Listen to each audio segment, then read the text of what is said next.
सिख भाई, हमारे सिख जो समुदाय है वो हमसे अलग नहीं है। सिख तो हमारे बिल्कुल अपने हैं, सनातन का ही अंग है या सनातन के अभिन्न अंग है सिख।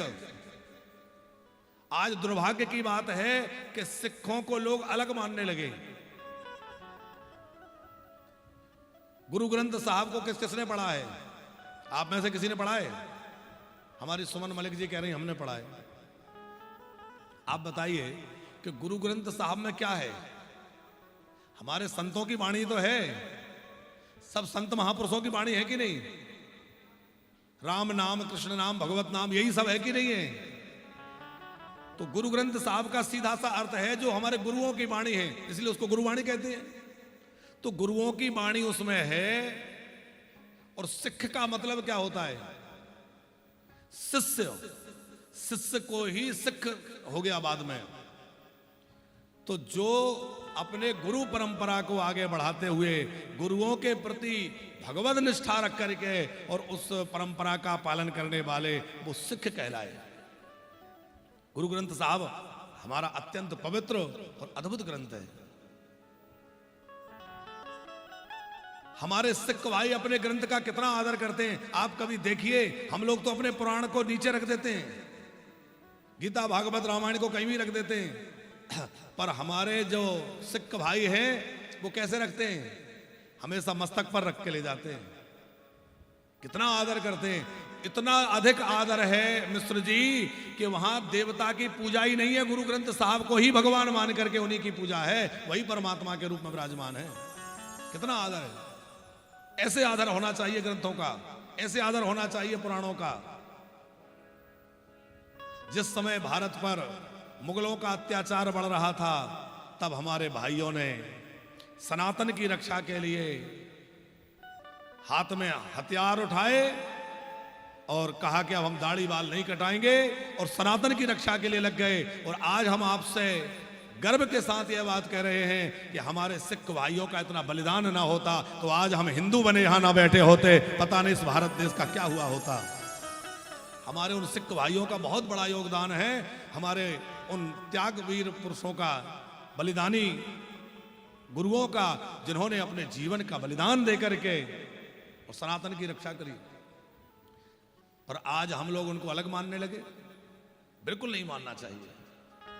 तो ये बात इस प्रसंग में यहां आई कि वो अपने ग्रंथ का कितना आदर करते हैं।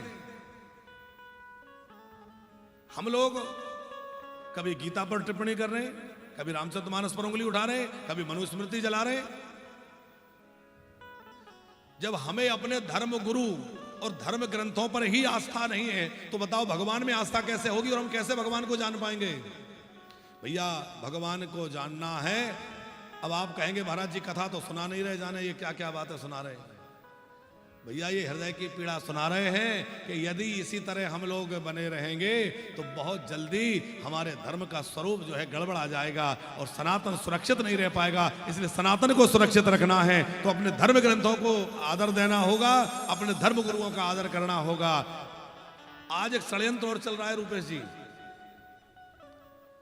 विधर्मियों ने देखा कि सनातन धर्म को मिटाने के लिए हमने पाठशालाएं मिटा दी, गुरुकुल मिटा दिए, वेदशालाएं मिटा दी, यज्ञशालाएं मिटा दी।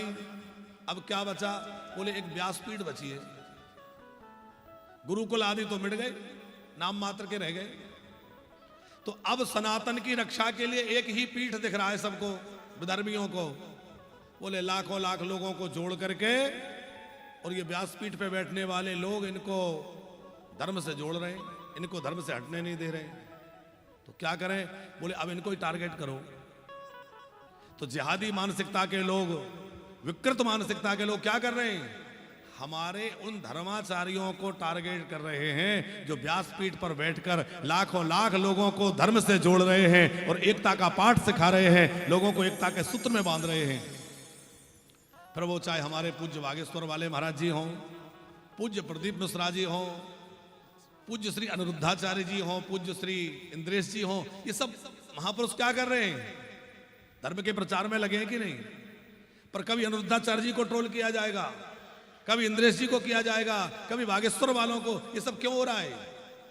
ये सब सुनियोजित तरीके से हमारे महापुरुषों को व्यासपीठ पर बैठे लोगों को अपमानित करके और समाज को उनसे अलग करने का षड्यंत्र है।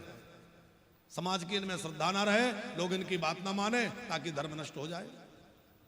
वो हम बहकावे में आ जाते हैं, हम भी उनकी पोस्ट पर टिप्पणी करने लगते हैं, हम भी शेयर करने लगते हैं।